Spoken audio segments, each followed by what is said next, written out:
जय हिंद दोस्तों। Maths by पीके में आपका स्वागत है।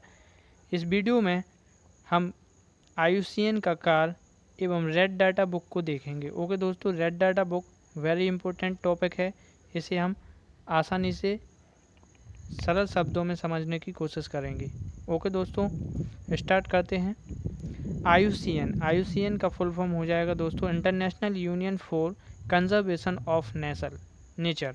ओके दोस्तों, International Union for Conservation of Nature यानी प्राकृतिक संरक्षण के लिए अंतर्राष्ट्रीय संघ।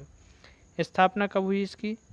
5 अक्टूबर 1948 को फ्रांस में। इसकी स्थापना 5 अक्टूबर 1948 को फ्रांस में हुई। इसका मुख्यालय हो जाएगा स्विट्ज़रलैंड के ग्लैंड शहर में। ओके दोस्तों, अब क्वेश्चन आपसे पूछा जाएगा कि रेड डाटा बुक कौन जारी करता है? तो रेड डाटा बुक IUCN जारी करता है। रेड डाटा बुक IUCN द्वारा जारी की जाती है। ओके दोस्तों, यह कब से कर रहा है? तो 1963 से IUCN विलुप्त प्राय, असुरक्षित और जीवों के पादपों से संबंधित रेड डाटा बुक जारी करता है। ओके दोस्तों, यानी जो विलुप्त प्राय जीव हैं, असुरक्षित जीव हैं, दुर्लभ जीव हैं और पेड़ पौधे, इन सभी से संबंधित आंकड़ों को रेड डाटा बुक के माध्यम से IUCN जारी करता है। ओके दोस्तों, जिसे रेड डाटा बुक कहते हैं। ओके, नेक्स्ट है, इस पुस्तक में क्रांतिक रूप से संकटापन्न यानी जो जीव जंतु बिल्कुल कगार पर हैं विलुप्त होने की या विलुप्त होते जा रहे हैं या जो विलुप्त हो चुके हैं, ऐसे जीवों को कहाँ पे रखा जाता है? इस बुक में गुलाबी पृष्ठों पर दर्शाया जाता है। एवं जो जीव वृद्धि कर लेते हैं, पर्याप्त संख्या में वृद्धि कर लेते हैं या फिर अपनी स्थिति में सुधार करते हैं, उनको गुलाबी पृष्ठों से हटाकर हरे पृष्ठों पर दर्ज किया जाता है। ओके दोस्तों, तो आपसे क्वेश्चन पूछेगा कि जो जीव संकटापन्न स्थिति में हैं, ऐसे जीवों को कहाँ पे प्रदर्शित करते हैं? तो गुलाबी पृष्ठों पर। और जिन जीवों ने पर्याप्त वृद्धि कर ली है, उनकी सेहत में सुधार हुआ है, मतलब उनकी संख्या बढ़ने लगी है, उनकी स्थिति आवास जिम में वृद्धि होने लगी है, उनकी संख्या में वृद्धि होने लगी है, तो ऐसे जीवों को ग्रीन पेज पर डिनोट कर देते हैं। ओके दोस्तों, उनको स्थानांतरित कर दिया जाता है, यानी गुलाबी पृष्ठों से हटाकर हरे पृष्ठों पर उनको दर्ज कर दिया जाता है। नेक्स्ट पॉइंट है, दुनिया की पहली रेड डाटा बुक कब जारी की गई? आपसे पूछा जाएगा। तो 1 जनवरी 1972 को दुनिया की पहली रेड डाटा बुक जारी की गई। अब तक कुल कितनी बुकें जारी की जा चुकी हैं? तो अब तक कुल 5 रेड डाटा बुक को प्रदर्शित किया जा चुका है। ओके दोस्तों, अब उनको हम बारी बारी से पढ़ेंगे। यहाँ से एक क्वेश्चन ज़रूर बनता है दोस्तों कि प्रथम बुक किसके लिए जारी की गई थी? तो प्रथम रेड डाटा बुक स्तनधारी जीवों के लिए जारी की गई थी।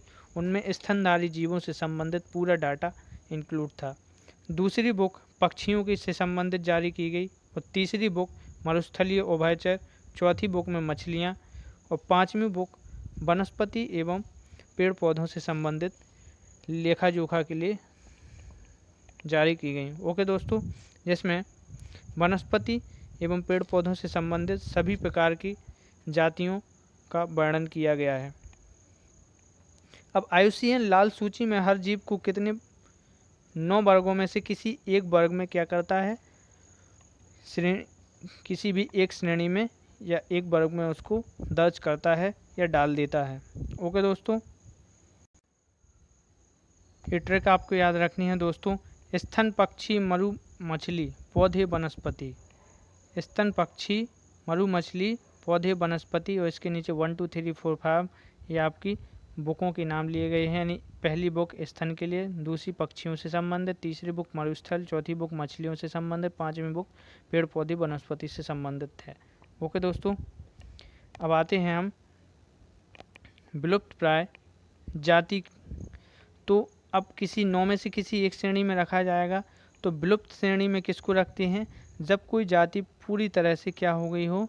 विलुप्त हो चुकी हो, उनका कोई भी सदस्य जीवित ना बचा हो, तो उसे हम विलुप्त श्रेणी में रखते हैं। ओके दोस्तों, जैसे लाल पांडा, चीन का जो लाल पांडा था अब वो देखने को नहीं मिलता है क्योंकि उसकी जाति विलुप्त हो चुकी है। ओके दोस्तों, नेक्स्ट है वन विलुप्त। अब जो वन से विलुप्त हो चुके हैं यानी वे जाति जो वनों से पूर्णतः खत्म हो चुकी हैं, वे केवल कहाँ पाई जाती हैं? केवल चिड़ियाघर या अपने मूल आवासों में पाई जाती हैं। इनको हम कहते हैं, मतलब इनको हम कहाँ पे दर्ज करते हैं? तो वन विलुप्त वाली श्रेणी में इनको रखा जाता है। ओके दोस्तों, नेक्स्ट है घोर संकटापन या वे जाति जो बिल्कुल विलुप्ति के कगार पे है, जिन पे खतरा मंडरा रहा है, विलुप्त होने का खतरा बना हुआ है, उनको घोर संकटाग्रस्त श्रेणी में रखा गया है।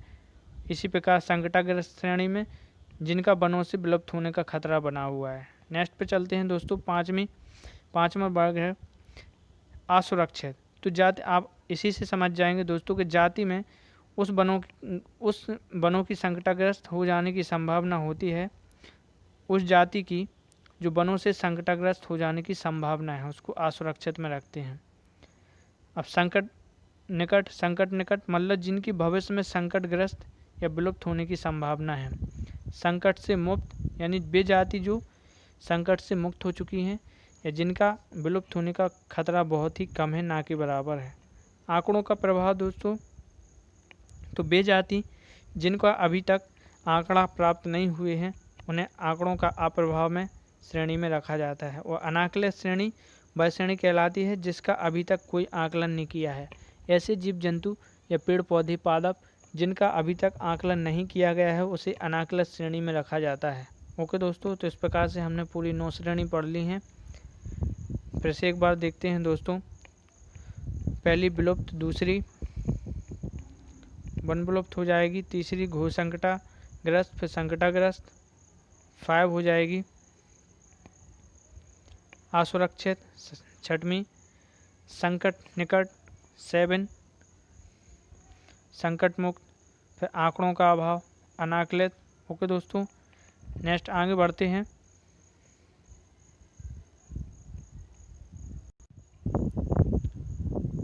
अब कुछ संकटग्रस्त प्रजातियां हैं, अजीब हैं दोस्तों, उनको देखते हैं। जैसे गंगा नदी की जो डॉल्फिन है प्लेनिस्टा